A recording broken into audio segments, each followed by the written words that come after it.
In Java, arrays are used to store multiple values in a single variable, instead of declaring separate variables for each value.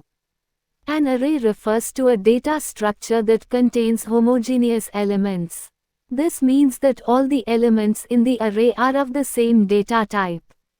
To declare an array, define the variable type with square brackets. This example contains all elements of same data type, string. Each element in the array is identified by an index, and the index starts at 0 for the first element. Arrays provide a convenient way to work with collections of data in a systematic manner. There are three main features of an array. 1. Dynamic allocation. 2. Elements stored under a single name.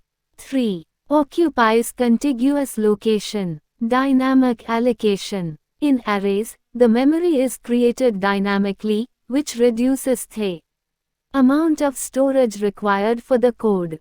Elements stored under a single name.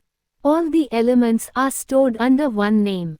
This name is used anytime we use an array. Occupies contiguous location. The elements in the arrays are stored at adjacent positions.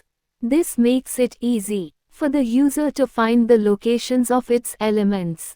Advantages of arrays. 1. Java arrays enable you to access any element randomly with the help of indexes. 2. It is easy to store and manipulate large data sets.